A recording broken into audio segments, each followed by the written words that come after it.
So there's this professor from the University of Toronto, Jordan Peterson. He's been lighting up the internet recently. He is for free speech. He will not be silenced. You're going to see, rather than me tell you everything, you're going to see in this video a lot that's been going on very, very recently with he speaking his mind about new laws and the university trying to silence him, and well, you'll get all that coming up. There's this guy in Toronto who is a professor, and they're demanding that he take sensitivity courses and all kinds of crazy shit. And they're calling him transphobic because he won't use the 28 different gender pronouns that are available today. There's like 30 fucking gender pronouns. So they're calling him transphobic and gender binary gender believer. And this guy is lashing out. Instead of backing off, he's decided to make more and more educational YouTube videos about what's wrong with this kind of censorship. Because what he's saying is, and I agree with this, if you look at a lot of like what's going on with like maybe what people would call a social justice warrior, or people want to shut people down from being able to say something, what's going on is like there's this need to control, and there's like a need to control other people and to push your idea on other people, whether or not they agree with you or not. That mirrors the same thing that happens with religions. It's like you might be right or you might not be right. There might be an argument against what you're saying that you might have to consider. Like in that, when people get an idea one way in their head, they don't want to consider any other possibilities. And when you see these kids rallying against this one professor, it's never been more evident, because this professor is brilliant. And what he's saying is non-emotional, and he's talking about the problems with how these things are defined. And one of the things is he brought up this DVD that one of the teachers of this course was making about how to make sure that you're not subconsciously biased or subconsciously prejudiced. And the DVDs were like $700 or something like that for a DVD series. What? Yeah. Well, this guy outlines all this in his video, in this YouTube video, and he's like, "This is craziness. Like, well, this doesn't make sense. It's never been proven to work." Like, and the idea that there's subconscious biases, that you're accusing someone of being guilty before you're ever even talking to them about something. Like you don't even know. Saying a subconscious bias is a very strange thing. Like, boy, how do you know if you have that? It's subconscious. Like, you can't even, like, you're making people think they're guilty even if they're not. Here's where the professor is at this very day. He just uploaded this video. So this is the third of 3 videos that I'm releasing this morning, and the first one, I just read the letter from the university administration requesting my silence, and then in the second one I detailed out my response and said that I was going to meet with the Dean of the Faculty of Arts and Sciences, David Cameron, and I had gone to meet with David on Friday to discuss what had happened and to discuss the letter, and we had a good meeting. And he's a reasonable person, and so I suggested, because I thought before the meeting, and I talked to my family, I thought, well, what's the best possible way this could move forward so that it would be in everyone's best interest, mine and the universities and the broader public and the students and everyone. And so we thought that the best thing to happen would be that the university could agree to host a debate, a public debate about the issue, about Bill C-16 and about legislation like it. And that would be officially hosted by the university, and I could present my case, and whoever wanted to present their case contrary to what I've been stating would be invited to. And so the dean, David Cameron, said that he had to talk to some people and that he would get back to me as soon as possible. And so over the weekend he talked to Merrick Gertler, who's the president of the university, and the provost, Cheryl Regier, and the VP of HR, Kelly Hannah Moffat. Well, this is a very encouraging turn of events. Let's listen some more. They agreed to go forward with it. And so I was thrilled, and I still am thrilled. And it's so good, because that means, you know, one of the things we talked about was that we could talk about this like civilized human beings, and we could discuss the real issues here. And maybe as well, we could use the University of Toronto as a model to all universities who've been dealing with this sort of thing, about how to actually deal with it, like people who are rational and intelligent and careful and thoughtful and all of that. And so they agreed to the public debate, and we talked about two other issues. One was they were concerned during the meeting about the possibility of security violations, you know, demonstrations and that sort of thing. And so they thought for a while about only holding it online, but they decided not to do that, to do it as a university function, live, which is exactly right. And we talked about security concerns and agreed, at least tentatively, that the rule would be that unwarranted disruptions will be stopped. So that, because both sides are going to be represented in this debate. And I hope they can find someone articulate and intelligent to make a case for the other side, because that's what we want. So anyways, look, this is unbelievably good news. It's unbelievably good news, because it means the university has decided to uphold its position as an investigator into complex intellectual matters, and that we can discuss this like civilized human beings. And so my kudos to the University of Toronto. And, you know, I've said from the beginning that this is an institute that I've respected and admired, and I'm grateful to for providing me with the position that I have. And I'm so absolutely thrilled that they decided to do the right thing. And not only that, and I got to tell you, and this is God's honest truth, David thanked me for bringing the issues to their attention, and he meant it. So, hooray! It's so good. So, strike one, you know, mark one up on the wall for free speech, and for the University of Toronto.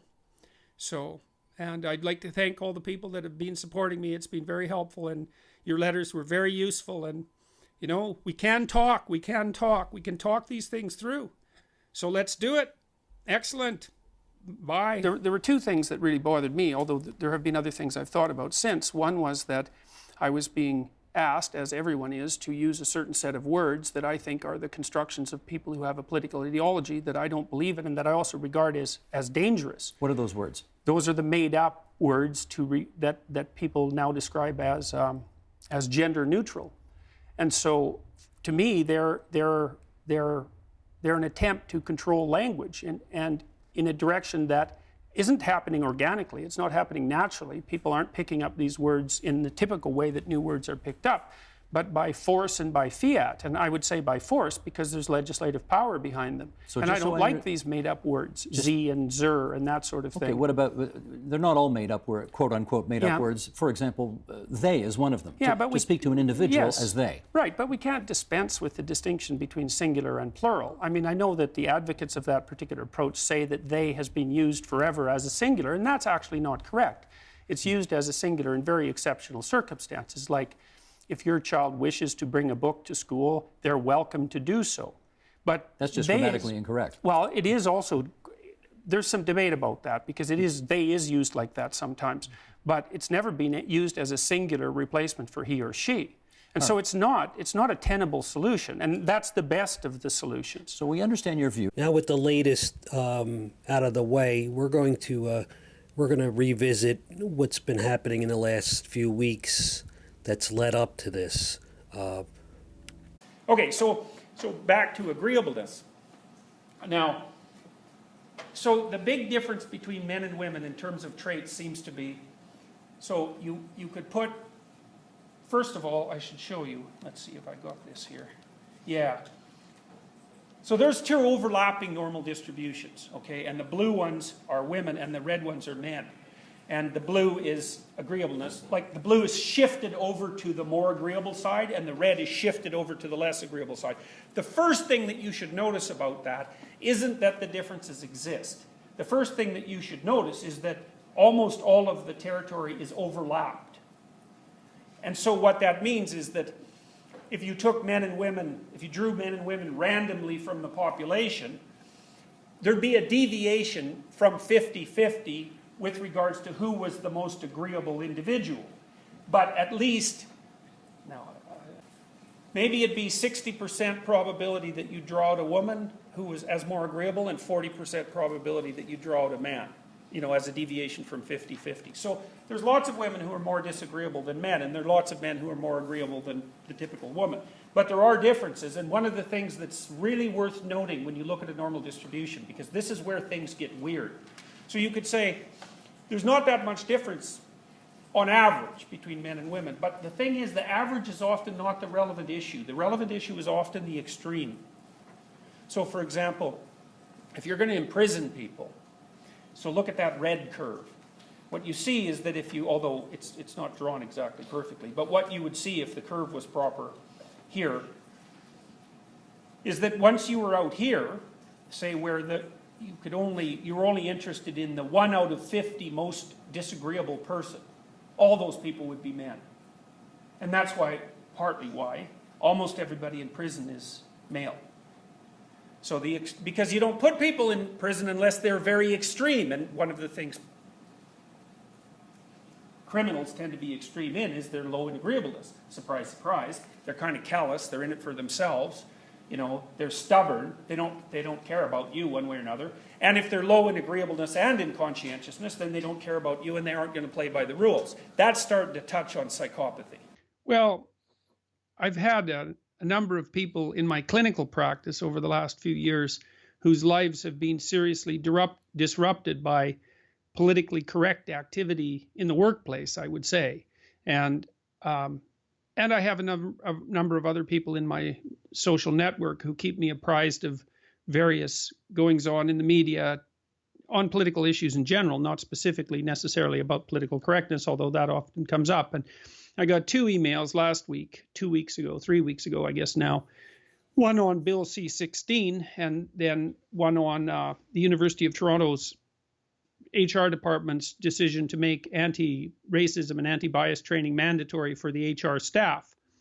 And you mentioned the book, the second book that I have coming out. I've been writing to some degree about political events in that book, and so I've been preoccupied with this sort of thing very actively for the last year. But all of my fundamental line of research as well, by the way, is on authoritarianism and ideology and the deep roots of ideological belief and the role that belief plays in structuring people's emotions and motivations. So I have a number of reasons for being interested in this, but the proximal one was being informed about Bill C-16 and the University of Toronto HR department's plans. And I don't know, I just thought that it was bothering me enough that I needed to articulate what I thought. You know, so I don't like the feeling of being stifled in my expression. And I thought, well, I've got to sort this out. And of course, a big part of the way that people think is by talking. And I thought, well, I'll try to formalize an argument and I'll post it. And that way I can formalize the argument, see what I have to say. William James once said, how do I know what I think before I write it down? And of course, speaking and writing are forms of thinking. And so I made these videos and, well then, you know, they got a lot of attention, to say the least, which was quite interesting to me because, you know, when the chairman of the psych department called me in a while back to remind me that I was responsible for following the University of Toronto's internal policies and the law, one of the things that she pointed out was that I brought this on myself, so to speak. And, you know, fundamentally, that's rubbish. This video that I produced, or the couple of videos I produced, wouldn't have got the attention they got unless something was in the air. You know, there's a context surrounding this. And the thoughts that I articulated struck a chord. And, you know, the chord they struck differed with different people, right? It struck a particular kind of chord among the radical right, among the center right, among the center left, and among the radical left. But it attracted an insane amount of attention. And that's because there's a problem. Before we get into the specifics of Bill C-16, have there been any either covert or manifest repercussions that have arisen at the University of Toronto as a function of you having produced these videos? Here is a few examples of some of the manifest repercussions that he was being asked about. I want to go talk to Peterson. Peterson, do you have any comments on the Nazi presence at your protest? The presence of Nazis and white supremacists assaulting people at your protest. Do you have any comment on that? Yeah, I don't like Nazis. Then why are you... Why were they here? Well, how can I answer Are there views in alignment with yours? At some point you have to realize... that's a foolish question. Look, if you want to know what my views are... I've watched all of your videos, yes. Including... Yes, I have. Then why would you ask such a question? Because this is my interpretation of your videos. Apparently, all of the people who arranged the protest against you watched all of your videos. It's like, do you want to disavow... I have 150 videos on YouTube. No, your lectures, which sparked the debate. Okay. Do you want to disavow the support? Could you let me talk to her for a moment? Don't call me that, please. So, I have 150 lectures on YouTube. There's 500 hours of my views. Do you really think that you're worth all of that time? So look, I will answer your question, okay? I've studied Nazism for a very long time. It's been 4 decades, and I understand it very well. And I can tell you that there's some awful people lurking in the corners, and they're ready to come out. And if the radical left keeps pushing the way that sounds very much like a threat. They're going to come. That sounds very much like a threat. That sounds very much like a threat. Would you like to disavow the physical violence? Trans people were physically assaulted at this rally in your name. Would you like to disavow that violence? You know, it's funny they don't mention the assault on Lauren Southern. Are you experiencing oppression? Don't smile at me, bitch. What you want?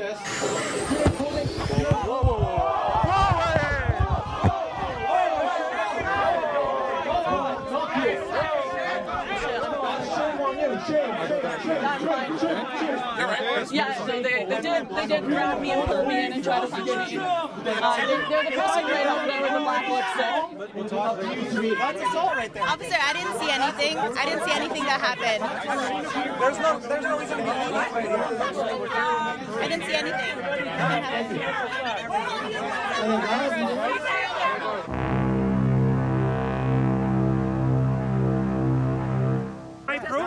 You know, asking me continually freighted questions isn't very helpful if you actually want to have a dialogue. You have no idea if I'm your enemy. You have no idea about me. You won't use my pronouns, so I'm pretty sure you're my enemy, yes. Yeah, well, I know you think that, but I don't believe that using your pronouns is going to do you any good in the long run. I think it'll do quite the contrary. What? By they and them pronouns, would you refer to them by those pronouns? Might depend on how they ask. So no. Why do you have the authority to determine whether or not... Why do I have the authority to determine what I say? What kind of question is that? Why do you have the authority? Let me finish. Why do you have the authority to determine whether or not an individual is worthy of you using their pronouns? Like if I asked you, would you please use they, them pronouns for me? What? It would depend on what I thought of your motivation. What hoops do you want us to jump through? Those are my pronouns. Those are my There's no motivation. No, I know. No one ever has any motivation. We're trying to survive. Politics are a product of our lives and us trying to live in this world. We're not trying to live in this world as a product of our politics. Do you want me to send you I was apolitical before I came out as trans. I got into politics because I needed to survive, to advocate against people like you, no offense. I have one quick question. Okay, so they, them pronouns are written into the Oxford English Dictionary, the Merriam-Webster Dictionary. It's actually the word of the year this year. And it does have historical continuity all the way back to Shakespeare. It is objectively an English word, singular they pronouns, grammatically correct. Do you think that you can choose to not respect something that is in the English language as a professor, as an academic, that you are going to Absolutely. I am choosing you're ignoring rules of the English language to go out of your way to disrespect students? That's your opinion, and I'm not going to my opinion. Disrespect students. We're saying it's disrespectful to us. You don't get to decide what's disrespectful to us. Right. So I kind of feel like yeah. That's brave. But so I feel like it's that approach that is also bothering me. Yeah. This approach where it's like I'm gonna rationalize this situation as a white man, a white academic man. Now I gotta stop you there. Can you just for a second? Okay. Because I never introduced race into this dialogue, and I'm not treating you like a black woman. I'm treating you like a human being. And so to introduce race into the dialogue, I don't think it's helpful. I don't think it's helpful for what you're after, and that's partly why I'm doing this. I think that our society has become so obsessed with group identity that we're pushing in a counterproductive direction. Okay, so I think that I disagree. Is that I'm being required by emergent legislation to alter the way I voluntarily speak. I'm not doing it. And if it happens to hurt some people's feelings around the specific issue that has given rise to this, then so be it. Hurting people's feelings is not necessarily a bad thing. Why? I didn't say hurting people's feelings. Well, harming them in what way? It could be how? Hurting people. What you're saying is we don't know. So doing that, it could be more than but you can say that about anything, any speech. I know, but I'm saying in this case we don't know.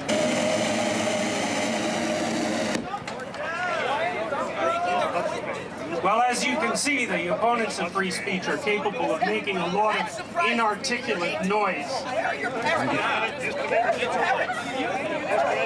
All right, so I want to tell you a couple of things about what this isn't about as far as I'm concerned. Right? I'm not going to talk about sexual politics. It's not my primary concern. What I'm going to talk about is freedom of speech, and I want to tell you a few things about freedom of speech, okay? Because I've been thinking about this very carefully. I've been thinking about this very carefully over the last 2 weeks. And it's partly because of the videos that I've made. I thought you don't like cops, though. But also because...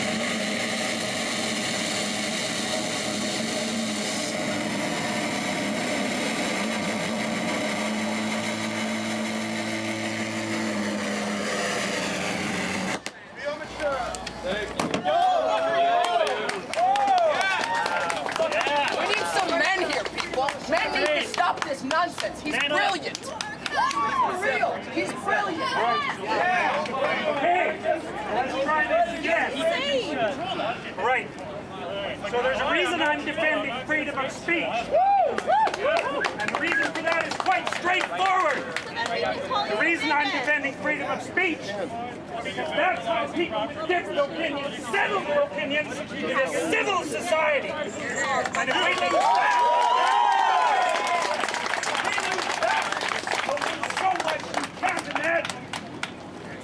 now here's what's happened with Bill C-16 and the surrounding legislation. Free speech is the mechanism by which we keep our society functioning. It's a consequence of free speech and the ability to speak. People can put their finger on problems, articulate what those problems are, solve them, and come to a consensus. And we risk losing that. Now, you can say there should be reasonable restrictions on free speech, and that's the case. You shouldn't be allowed to yell fire in a crowded theater. And reasonable people can discuss and debate what those restrictions should be. But we can't debate the fact that putting restrictions on free speech is something dangerous beyond comprehension. And that's what we're faced with. Now, we've had laws passed in this country that regulate what people can say. What people can't say. And that's reasonable. But it seems to me that we're in danger of crossing a line. With Bill C-16 and its surrounding legislation, it's the first time I've seen in our legislative history where people are attempting to make us speak their language. And not people. That's not something that I'm willing to do. Now, the radical left activists are trying to turn this into an argument about sexual politics. And it's only nominally about sexual politics. It's about language that's designed to control our freedom of expression. Now, I've received many letters and many comments from friends of mine and colleagues who've been criticizing everything I say. No wonder. I don't speak perfectly, and my arguments aren't perfectly formulated, and neither are anyone else's. And we have to be able to say what we have to say badly, or we won't be able to think at all. And I know where that leads. I've studied totalitarianism for 4 decades, and I know how it starts. It starts with the restriction of freedom of speech.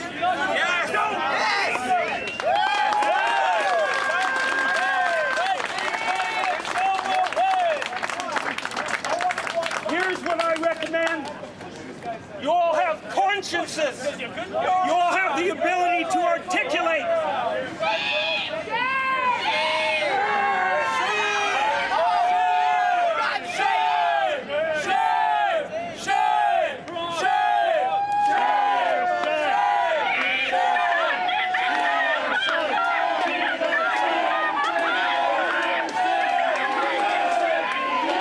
Professor Peterson sure does have a point about free speech. And look how these people are reacting to him trying to talk about having free speech. That is shame.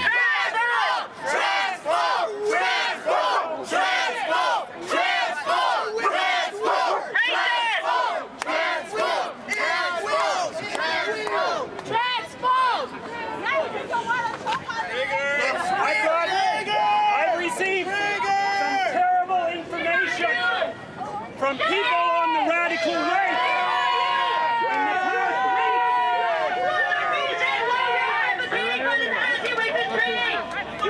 What are you taking to school, honey? What are you taking to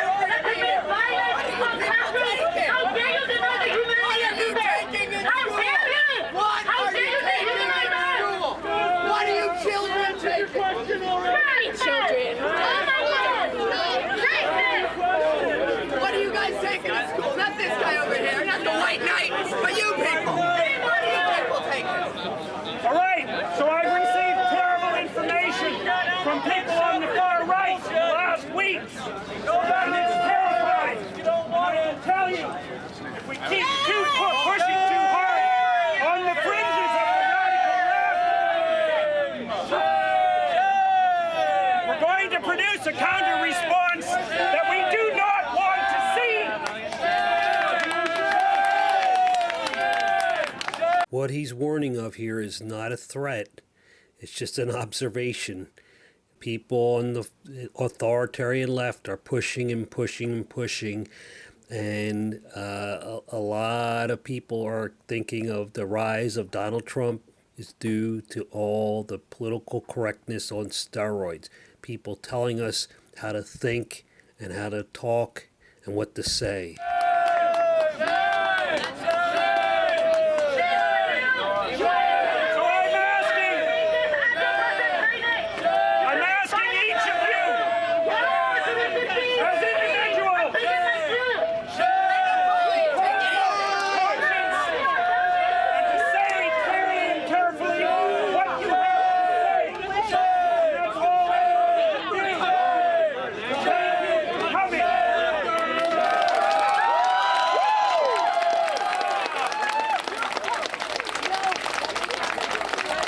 Professor Peterson is quickly becoming a folk hero, a champion of free speech, someone that is fighting against the authoritarian and regressive left. He's got a lot to say about it, and I'm going to close this video with some thoughts, some contradictory thoughts that he's expressed with the Gad said. Because, look, here's another example that goes along with yours. The transgender argument for early onset gender identity issues is that a person can be a man born in a woman's body. Okay, so we'll say man is gender identity. Well, that's obviously a biologically deterministic argument, because if you're a man born in a woman's body and you're born that way, then culture hasn't had its chance to affect your gender identity. So you can't argue on the one hand that gender identity can be biologically determined and fixed in the case of a mismatch between the identity and the biological sex, but then in all other instances, it's fluid. And, you know, the American Psychological Association, in its handbook on human sexuality, has already indicated that gender identity and sexual preference are to be regarded as fluid. Okay, but then there's another issue that comes up. So there is legislation now, and certainly a lot of activism surrounding the idea of conversion therapy. You know, and you can think of conversion therapy as having two elements. One is the conversion of people who have homosexual sexual preferences into heterosexuals. And there's a biologically deterministic argument being used by those on the left to forbid such practices. But if they're fluid, which is another claim that the radical left is making, then there's no reason that conversion therapy isn't appropriate if someone requires it. And that's the case not only for sexual preference, but also for gender identity. And so if it's fluid, there's no reason not to talk transgender people back into their, let's say, normative gender identity. So it's a complete mess. It's a complete logical mess. But I would say that, you know, if you look at the personality predictors of belief on the left side of the political spectrum, you find that people who are left-leaning are high in trait openness, which is a kind of creativity, and low in conscientiousness, particularly orderliness. And what that means to me is they're attracted to all sorts of wild ideas, and it doesn't matter to them a damn bit if they're coherent. And I do mean that. Right. I want